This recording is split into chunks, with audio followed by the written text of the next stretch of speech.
Okay. So this area that I'm going to show you was completely overgrown with vines, weeds, all kinds of these weird itchy plants, just loaded with crap. And we've been working on this for a while now, but it was really overgrown, kind of like this. This is just an example.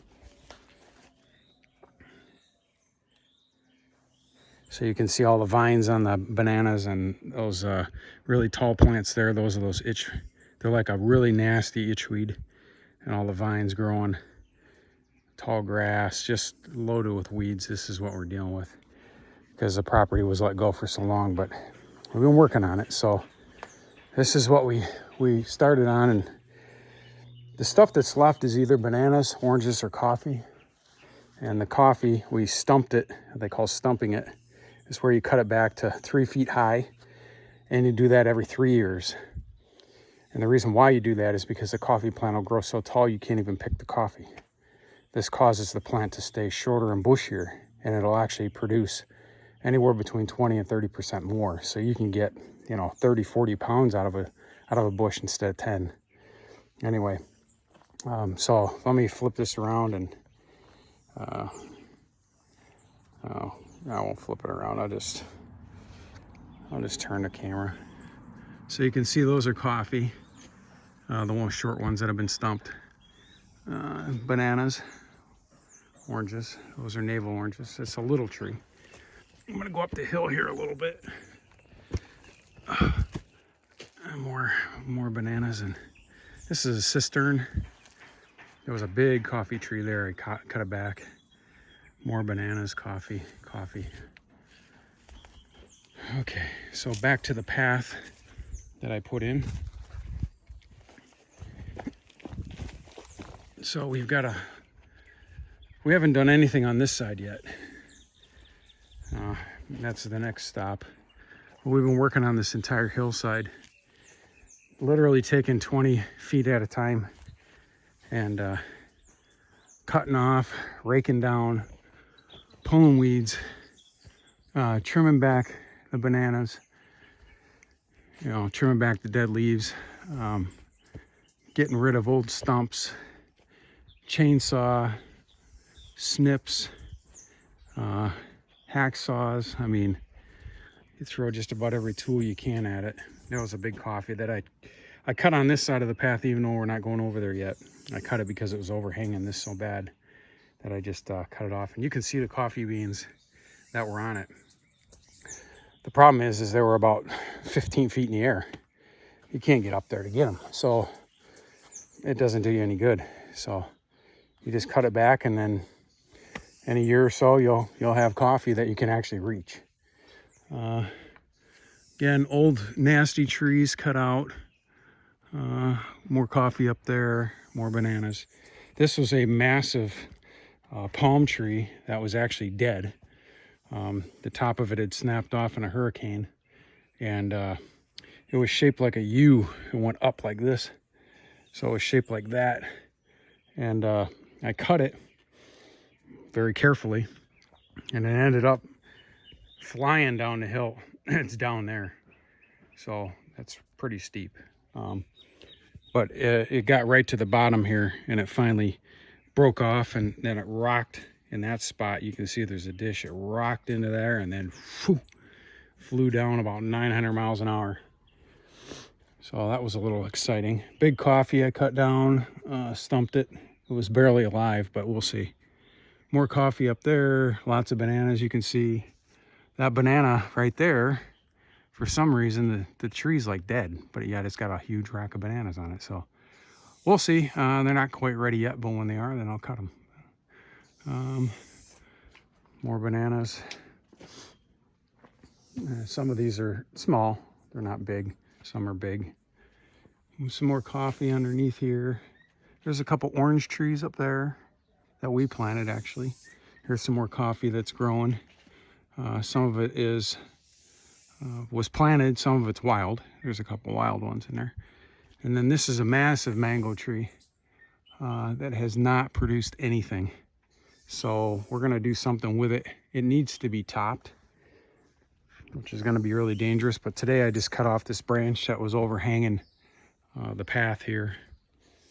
And as you can see where I left off, now you get an idea of, and this is not even a thick area. Now you get an idea of what it looked like before. So you can see there's rogue trees in there, weeds, all kinds of dead stuff, and just, you can't imagine the junk, you know. But get in there and piece by piece, you know, take 20 feet at a time and just start at the bottom and kind of rake it down and get all the loose stuff out, and then work your way up the hill, because when you get to the top you have to be able to push it all the way down, and you can't do that if there's crap in the bottom on the way. So you have to start from the bottom up. There's a couple rogue trees that are going to get cut out. Again, there's some bananas that have vines all wrapped in them. You know, none of this is our doing. This is all pre-existing. You know, the guy was old.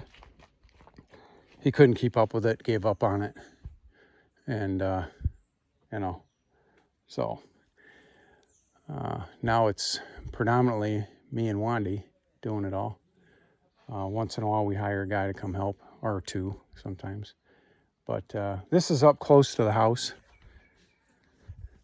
So this is pretty much right out the back of the house. But there's, you know, orange trees, bananas, palms. I mean, you can see there's just tons of stuff. This is really steep going down, and way in the bottom there's a big ravine. So some of the property is flat, some of it's very steep. It just, you know, it kind of, like this area right here is not too bad. Then it's steep over on this side, it's steep over on that side. Down to the bottom there's a flat area, and then out by the chicken house it's pretty flat. There's a bigger area there that's really flat, but then it goes down into a ravine on the one side. So it just varies. But we're making progress. This is what bananas look like when they first start coming in. Thought I'd show you that. And they actually grow upwards. The flower, once the bananas have descended all the way and they start putting on some size, you actually cut that flower off, and it forces the plant to pump water into the bananas. So as you can see, this one here still got the flower on it, but the bananas are a little small, so we'll wait a little bit. This one here, the bananas are bigger. That one's almost ready to be picked, and the flower is off the bottom. It's gone. So I snapped it off. You can see this one up here is pretty close to right here. And you can see the flowers off the bottom of that one. So that's something that, you know, there's bananas down there if you look really close. There's literally, we've got them everywhere. So this one, the flower's gone. So yeah, that's what you do. You know, once the bananas grow, then you snap the flower off and let them fatten up a little bit until they're looking pretty good, and then cut them down before they're completely ripe, because if you don't, the animals will get to them. When I say animals, some of the struggles we have here are, well, probably three things really. One of them would be bats. I've seen fruit bats. So if you have really ripe fruit bats will come in. The second is, yeah, you see spiders, but they don't really do anything to the bananas. Birds, there's these black birds here that when the bananas get ripe, they'll actually peck holes in them. I don't know what they're called. They're black, kind of a skinny bird, almost look like a starling or something, but they got yellow eyes, and they make all kinds of racket. But they're not a starling. But yeah, those will peck holes, and then rats too, because there are rats here. We don't have any problems with them at the house, but I do know that they are on everybody's property. I mean, it's not just us. You know, rats and roaches and all that is part of living here. You just gotta, find a way that works best to keep them out of your stuff. So for us, roaches, we treat. And when we first moved into the house had a pretty big roach problem. That was the first thing we tackled. I went out and spent all kinds of money and got every roach bait in the planet. Put it everywhere I could. I made my own roach bait with boric acid, and we haven't had a problem since. So that killed them off. They haven't been back, and it's been 8-9 months. So it's been quite a while. So that's good.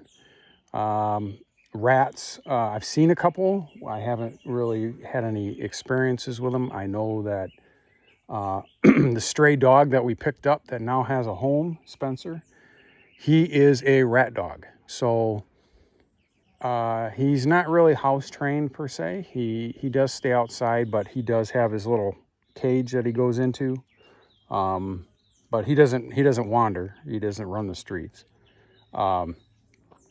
But sometimes we'll leave him out. He'll start barking a lot, and that lets us know something's going on. So we'll leave him out, and then usually either that night or the next morning, he'll bring me a present. So he'll find a rat and he'll kill it, and he actually throws them up in the air and plays with them.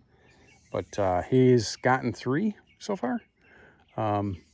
So yeah, I wouldn't say they're a huge problem, but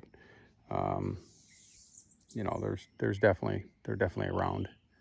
But that's about it. Snakes, we've seen a couple. Not a big deal. The indigenous snakes here aren't poisonous, so they're not really an issue. There's a black racer and a couple other different ones that are indigenous to the island, and I know there's iguanas around. So far, I haven't seen any up here.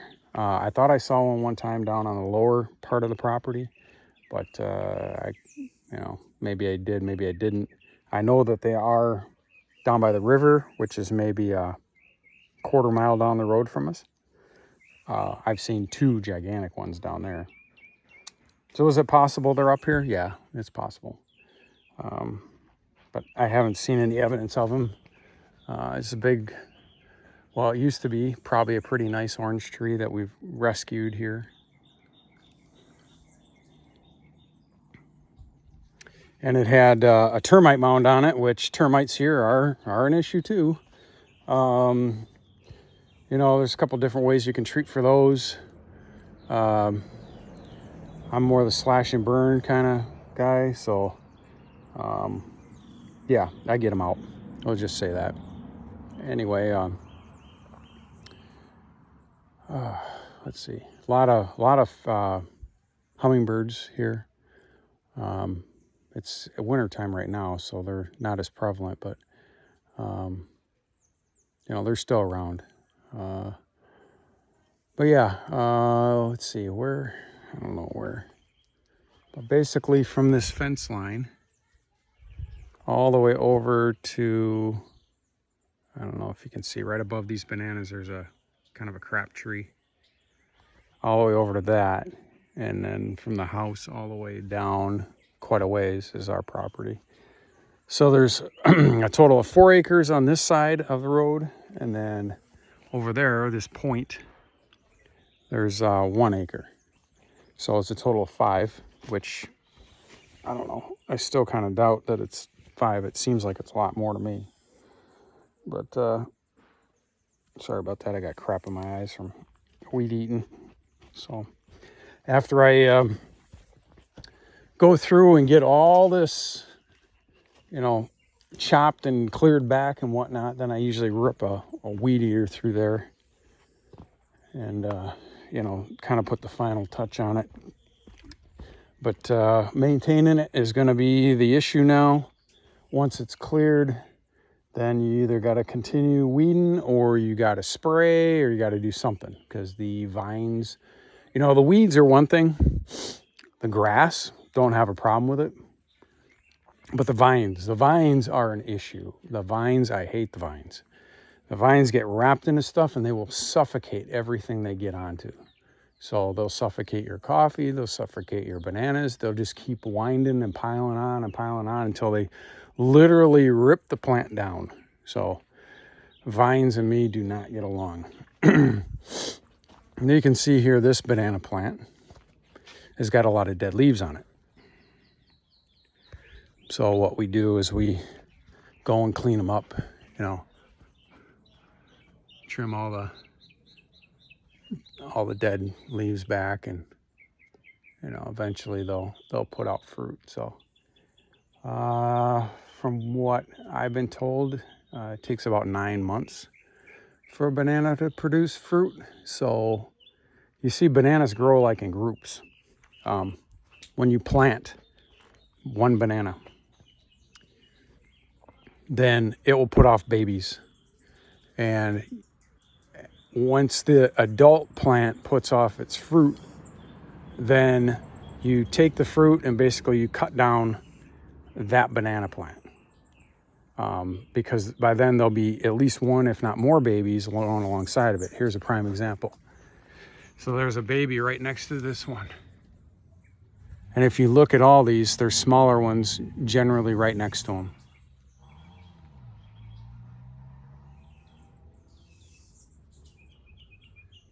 So it's kind of like a cycle.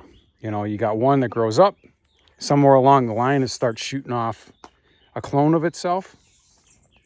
And then it produces fruit. You go and take the fruit, chop the plant down, and right next to it is a new one. And it's going to be, 8-9 months before that one produces, and the same cycle over and over and over. So once you get a banana to take hold in an area, you don't have to continually plant them unless you want to put them in a new spot totally. They'll continue to reproduce in the same location again and again and again. So you'll end up with a grove of them kind of like this, where you have multiple, you can take those babies when they're small and you can actually dig them out, and they're pretty easy to get out. And you can take those and transplant them.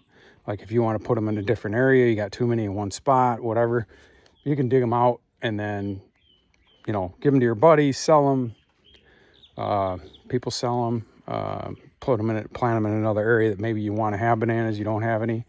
One of the things that's popular here, especially with growing coffee, is people will plant coffee and then intermix either platano or bananas, ganeo, intermix it with the coffee, and that way the coffee grows in the shade. So there's kind of like two different ways you can do it. You can grow coffee in the shade, you can grow coffee in the sun. From what I see here, it was kind of a mix. It was kind of both. They kind of grew some coffee in the shade, some in the sun. So again, here's that big mango.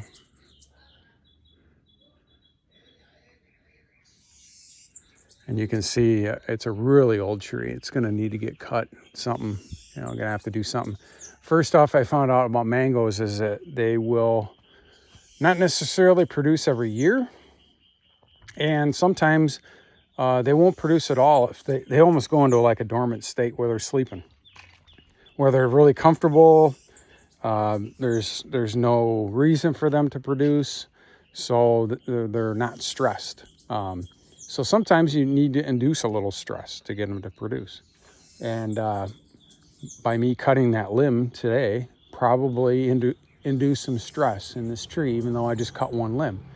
So that's going to kind of wake it up. Like, hey, it's time to produce some mangoes here. You're in danger. You need to reproduce. But that's just information I gathered from the internet. Don't know if it's true or not. I mean, I watch a lot of YouTube videos, but yeah, I think there's probably something to it. But gonna have to do something with this tree. First off, it's so tall, I can't even pick the mangoes if it was to produce them. Second of all, it's just too straight up. It needs to bush out. So I've got to cut back some of the stuff and top it to get it to bush out. But you can see the trunk on it. It's huge. It's really old, probably probably 100+ year old tree, just at a guess. You know, if that base isn't, I don't know, 3.5, 4 foot wide, you know, it's pretty big. You know. But yeah, it's a big tree. So anyway, I thought I'd just kind of give you an update and tell you what's going on here. A lot more updates to go. This is one of the projects we've been working on. The other one is, with the price of eggs being so stinking high, and here on the island they are anywhere from $8.99 to $12.99 a dozen. This is absolutely insane. We have decided to have our own chickens. Why? Because we can, and two, you know, whatever excess eggs we may have, we're going to sell them. And we want to have our own eggs. I mean, might as well. I mean, raising chickens cheaper than that, you know, and you get all the eggs and meat too. So we converted over what used to be hog pens to, and still in process, a rather large chicken coop. It is 28 feet long, and the building itself is 10 feet wide, but the roof will actually be 12 feet wide. So there's going to be a little bit overhang on each side. But it is 28 feet long by 10. So it's a pretty large building for a chicken coop. Right now we've got most of the cement work done. A lot of the woodwork for posts and all the beams and everything else needed for the roof. And that part's painted. We still have to sheet the roof with galvanized, and we got to put wire in. We're not going to use standard chicken wire. We're actually going to use smaller, it's like a square mesh wire, to keep out snakes. So, you know, because there are some snakes here, and they'll probably want to get after them eggs. But I'll give you an update on that a different time. So for now, I bid you farewell. Have a great day. Bye.